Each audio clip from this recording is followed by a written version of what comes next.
I am absolutely exhausted, um, shattered, knackered, whatever word you want to use for very, very tired, because I have just finished my master's as of a few days ago.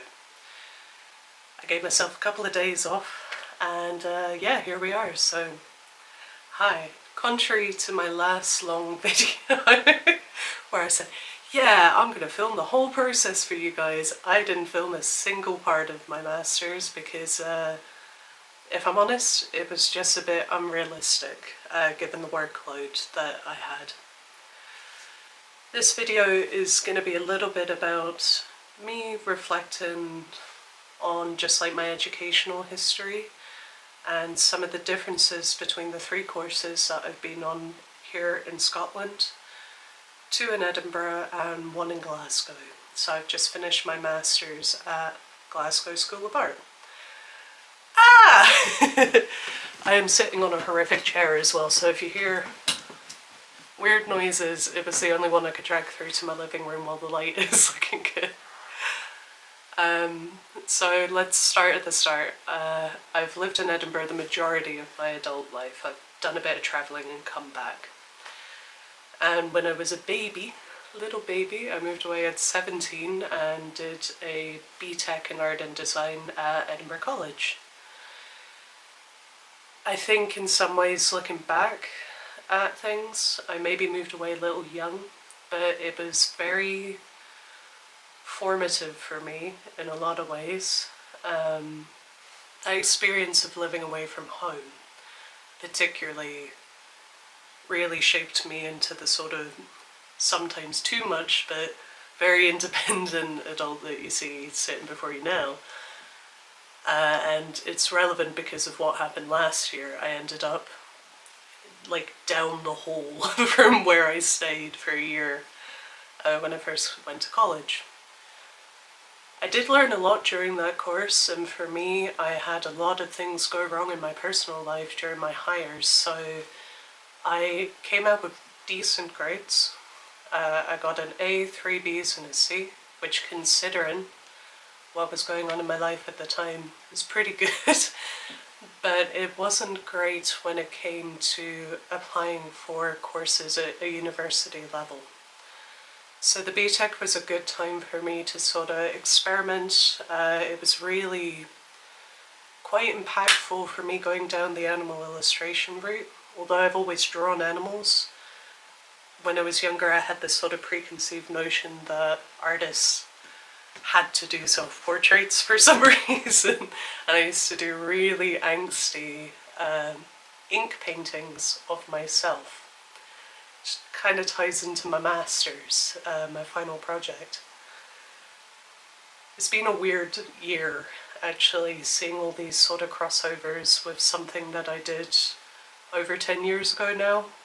You know, kind of surreal actually. After my BTEC I went straight into a 2-year course. It's a Higher National Diploma, or HND, in illustration. By the time I came out of that course, I'm just going to be real with you guys for a minute here, I thought I knew everything there was to know about illustration. I was 19, I think I would have been. And I instantly got stuck in a dead-end job that I hated. I was a bartender. The job itself, the people itself there were great. But that thing of dealing with drunk people all the time, working nights, never seeing daylight, absolutely drained me, if I'm honest. It was a very hard time in my life. So yeah, came out of it thinking I was God's gift to illustration and got absolutely no work whatsoever until about 2018, where I got published 3 times. Very, very lucky, in different art magazines. One after the other. So one was start of August, one was end of August, and then one was in September. And in the midst of that, I also got into the Macmillan Art Show, which is a very big, fairly high-profile general art show that happens in Edinburgh once a year. From there, I didn't do a whole lot for quite a long time. I really struggled with freelance work. I really struggled to find myself, to be honest, if I'm being blunt, for years and years and years after. I kept sort of forcing myself into weird creative boxes that I thought would both make me happy and also sort of maybe skyrocket my career, and it never ever worked because I wasn't doing what I actually enjoy doing. So rather than the stuff that I do now, which is quite science heavy, you know, I work a lot with publications, I work a lot with information, and I also allow myself to have a voice through writing now, which is something that I was very self-conscious about for some reason for years. Rather than doing that, I was doing rather cutesy or very, very dark and nothing in between stuff that were just sort of single images. I would churn them out to the point where I wasn't enjoying them, and I had a focus on merchandise.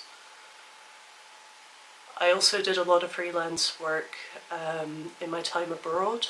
I had more time to explore that more seriously, and I got a design internship for a few months and found that I'm actually a bit more of a multidisciplinary artist, I guess, designer than I thought I was.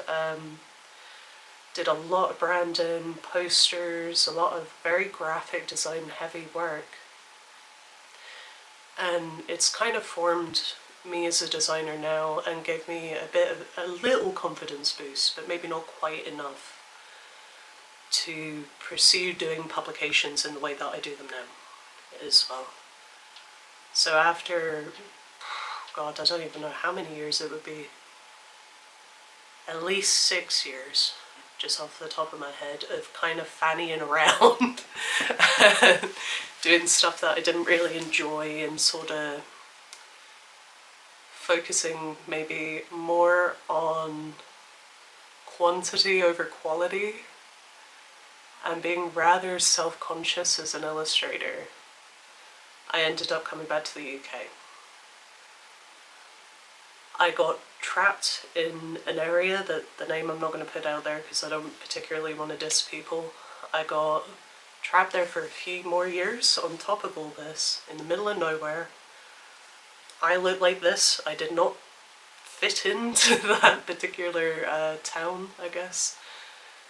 And I got stuck in a really horrific job for quite a long time with a boss that was quite toxic, and it on paper would have been my dream job, which was the worst part.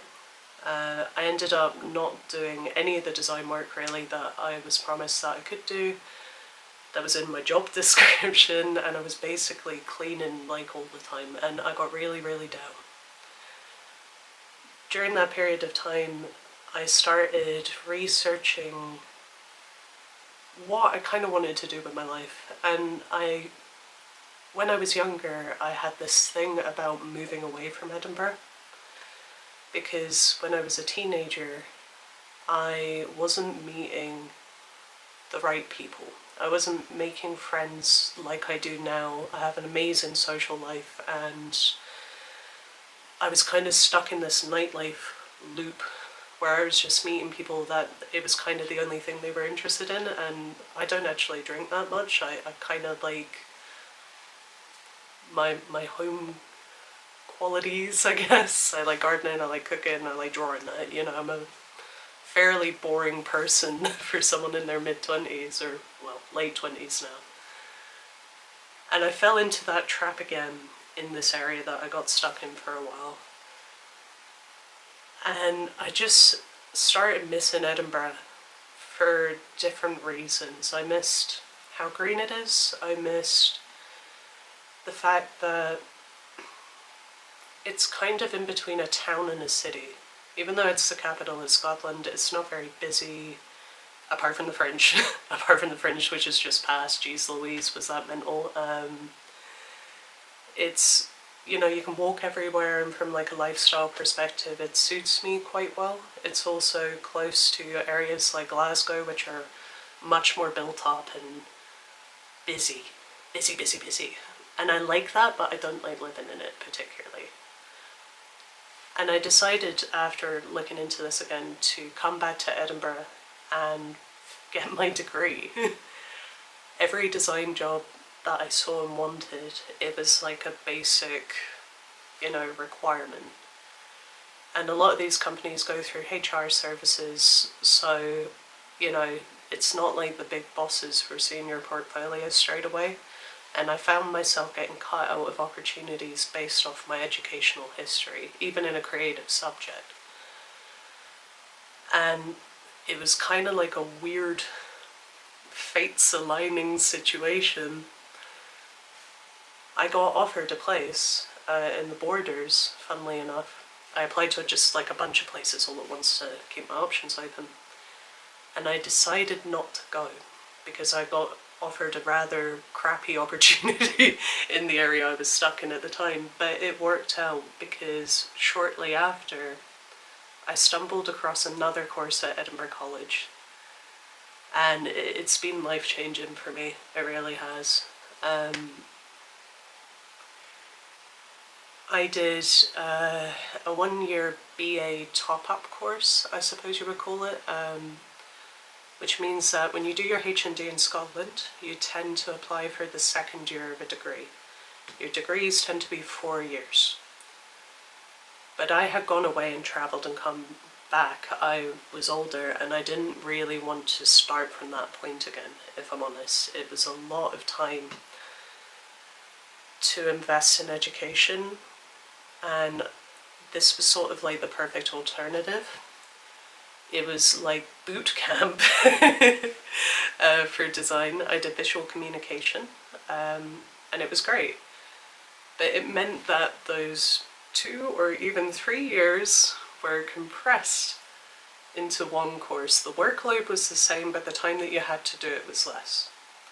It's also an affiliate course, so as far as my CV goes, technically I'm a Kingston graduate, so I've got Edinburgh College, Kingston, and Glasgow School of Art all on my CV stuff now, which was really good, so that was another bonus for me.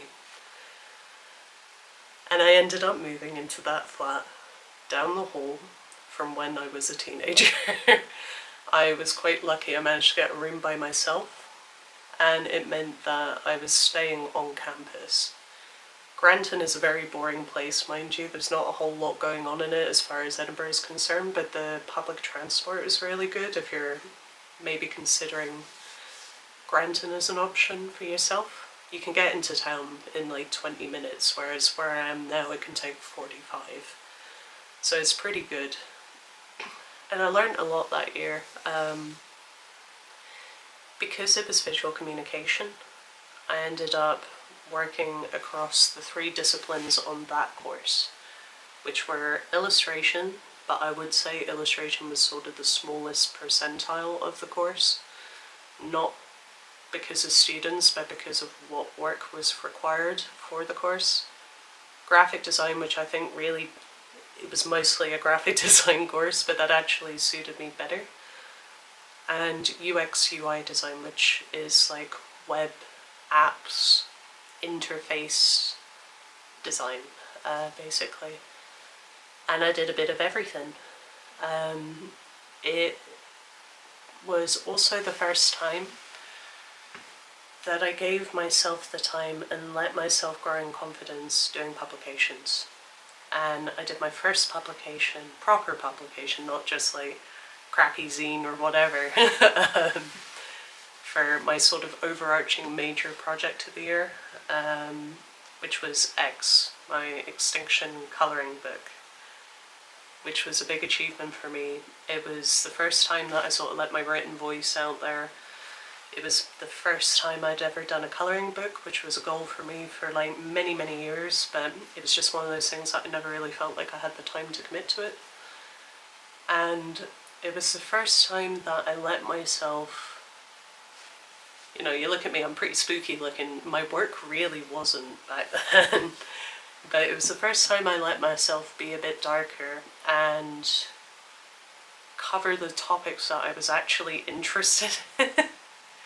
Don't get me wrong, I can talk about tigers until the cows come home, but like, there's things that I have other interests in that like cross over with the zoology stuff. So I talk about genetic sequencing in this book. I talk about, you know, like the cloning process. I talk about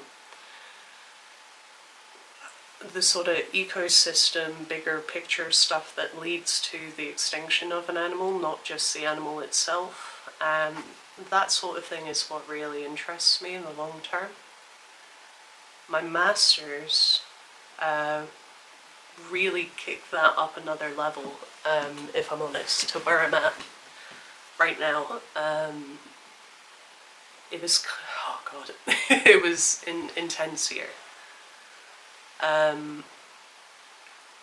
Christ, I like I said at the start, I'm still exhausted even now. It's been a few days of me lying very, very still, but like, yeah, I'm shattered.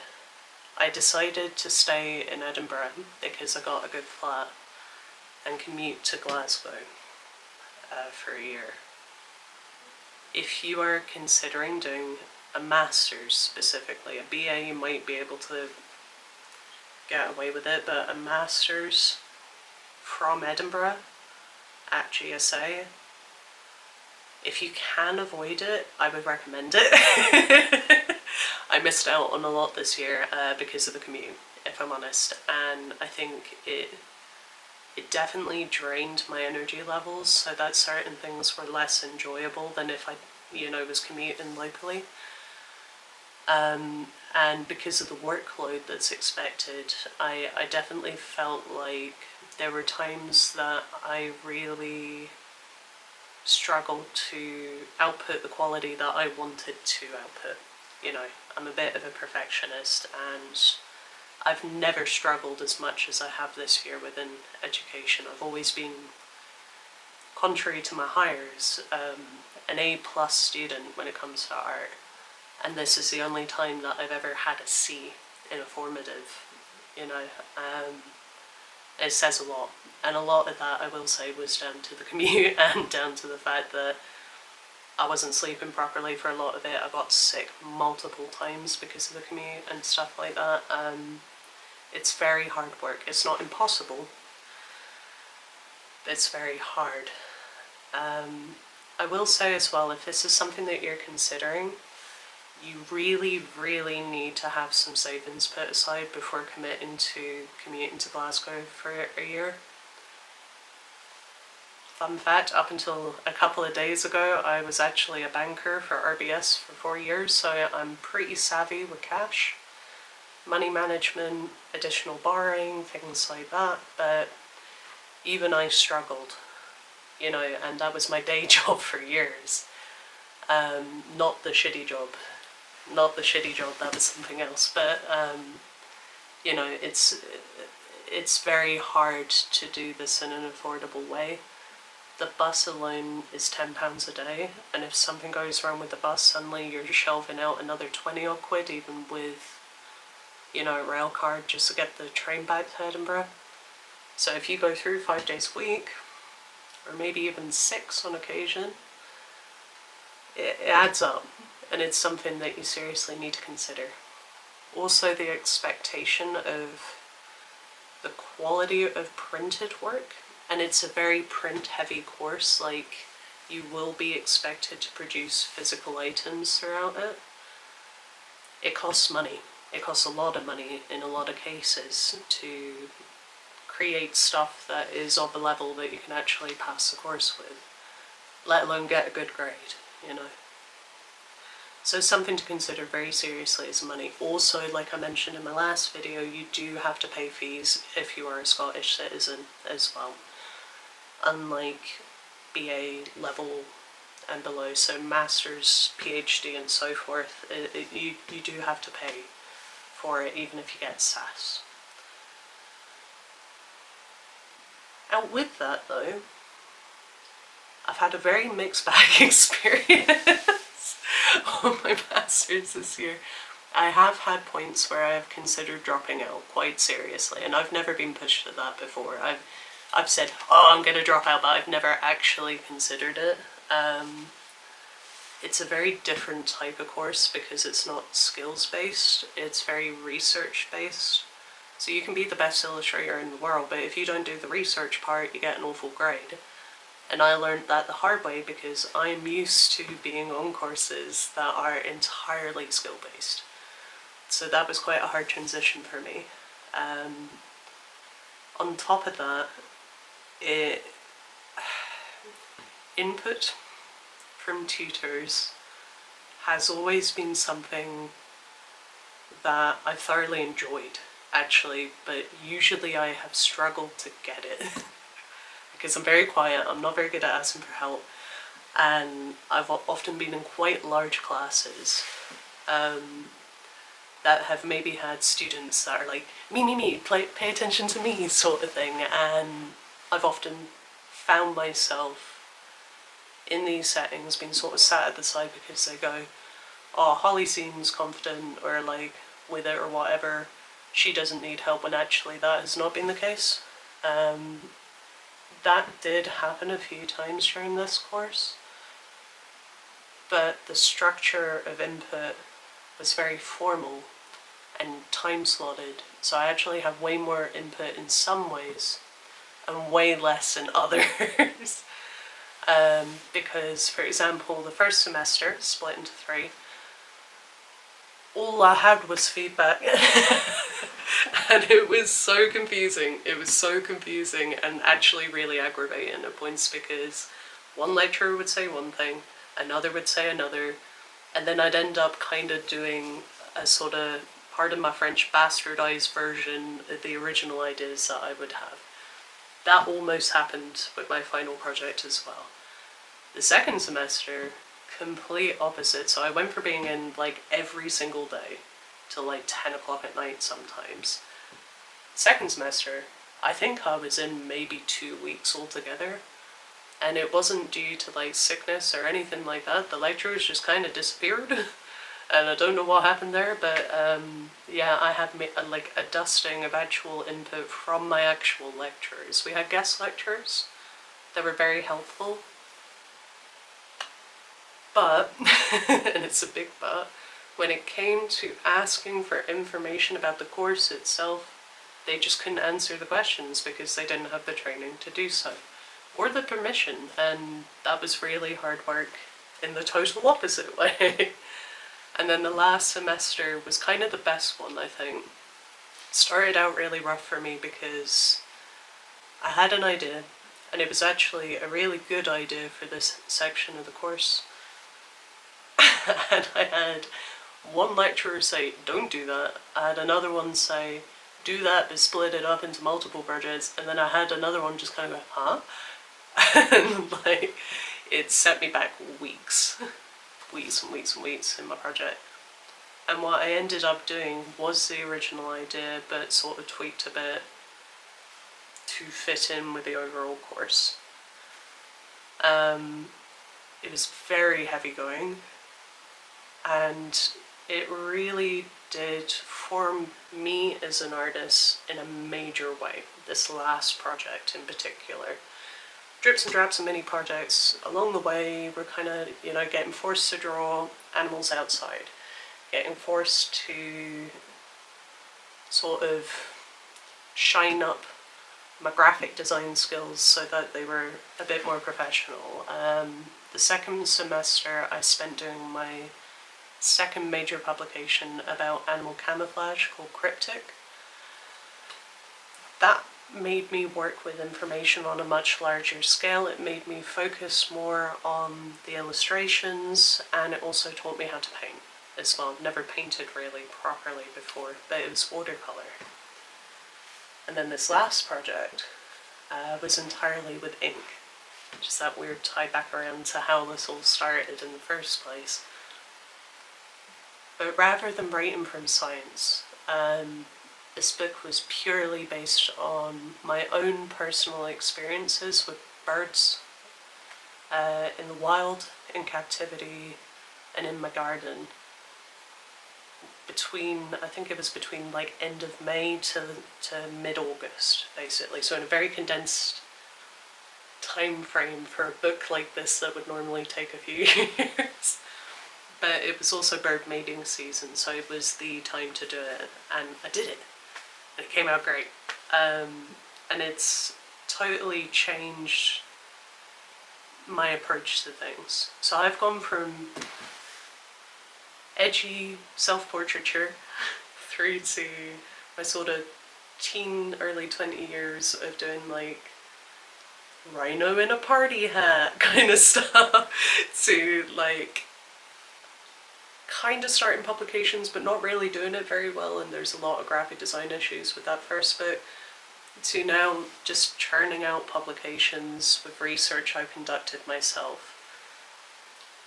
The reason why I've given you the sort of summary of all of this is I think that sometimes when people see me now, and hi, by the way, a lot of yous have not really seen me in this little box in person, or seen me in the past few years because I was pretty erratic with posting, and a large part of my audience has kind of come up in the past year or so. You don't have that context of me as a person, where I've come from, how I got to this point. And I hope that this has maybe given some context to what a creative transition can look like for an ordinary person that isn't Picasso as well. Because I know for me, especially when I came out of my HND and thought I was God's gift to earth, or illustration even, I really didn't have a lot of input from people who had been through the entire process from start to finish and changed so drastically in so many ways throughout. The point of this is to sort of say it's not always going to be an easy ride, you know, especially with creative subjects, unless you're exceptionally lucky. There's going to be bumps in the road. There's going to be points where you don't draw for an entire year. There's going to be a period of your time where you are doing nothing but successful things, and it will be followed by a total absence of work for an equal length of time. That's normal. You know, it's kind of what I'm getting at, and you don't always have to have stuff figured out straight away. I know I didn't, even at points when I thought I did. It's the point of what I'm trying to say here. But yeah, now I've finished my masters, I guess sort of what's coming next, you know, what's going on in the future.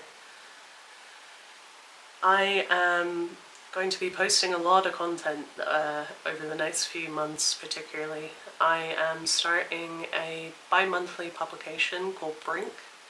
So it'll be available on my Etsy for now, so if you're interested, please go ahead and, you know, favorite that, I guess. Or if you follow me on Instagram, that'll be the quickest way to see updates and sort of daily, semi-daily reels about what I'm drawing and what I'm up to, where I've been.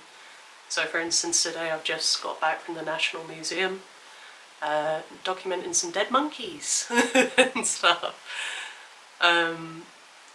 And it's going to be a publication, sort of a mix of sciencey stuff, history, and my personal experiences with whatever topic it may be. The topic will change every month. But the first issue, I will say, is going to be on taxidermy, hence the dead monkeys as well. Taxidermy, where you can find taxidermy, where you can see taxidermy, and how you can go about doing taxidermy at home as well.